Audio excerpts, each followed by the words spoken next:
of course you want to keep client confidentiality. And at the same time, you may be reflexively, unconsciously using confidentiality in ways that undermine your business.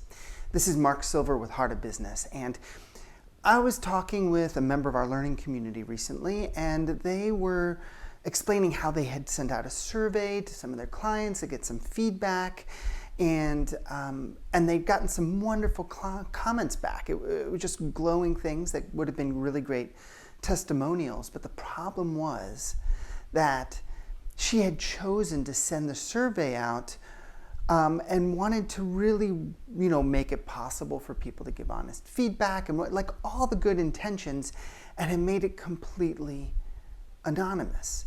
Didn't ask for them to share their name or their email or anything like that.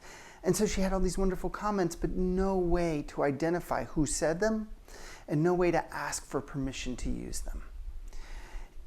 This is a problem. I think that concerns about patient client confidentiality are, they're completely legitimate. Like, they're things that we really need to pay attention to. We don't want to be sharing personal information without permission in inappropriate ways. It can be really gross. It can be, in some cases, illegal, especially if you have any kind of patient care medical perspective. But of course, if you have that, you know that. However, I think that this attitude about confidentiality can be taken too far without really thinking it through. And it leaves you in a position of not really being able to support your business. My experience after 20 years of working with clients in a variety kinds of ways is that, of course, they want confidentiality around things that are really vulnerable, where it shows them in a bad light, where they're processing something. But I found that many, many people are totally fine being seen. And of course, you have to ask permission.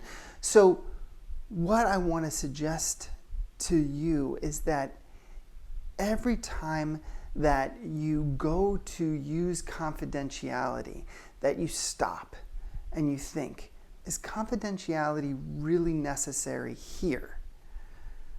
Is this something that really calls for confidentiality, or are there other ways to help people feel safe or feel cared for or to have trust with them? If you're getting feedback from your clients about something that you're doing and not necessarily about what they're doing, sure, if you think that people are wanting to say things that they don't want to say to your face, you can give them the option of not providing their name. But go ahead and ask for it. Say, if you're willing, it's not necessary, but your name, your email address, and also you can ask, can I follow up if I have additional questions or want more information? It's a wonderful, wonderful thing that you can do.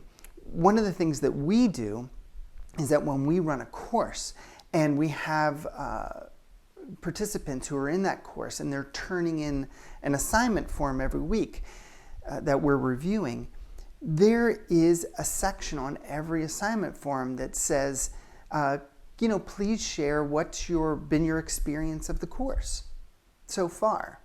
And there is an additional question: may we use what you've written for a testimonial or a case study in the future? And people can say yes, or they can say no, or they can say maybe, or they can say ask for permission first.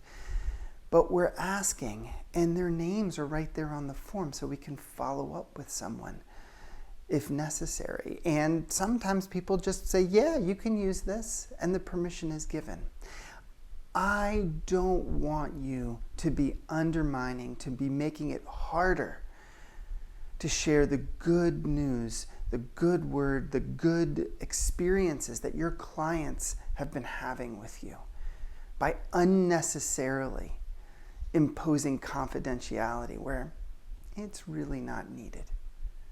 I hope it's a small tip, but I hope it's really been helpful for you, because strong case studies and testimonials can really build trust with people who don't know you yet. What's your experience with confidentiality? What lines do you draw? I'm really curious to hear. This has been Mark Silver with heart of business. And I wish the best to you and your business.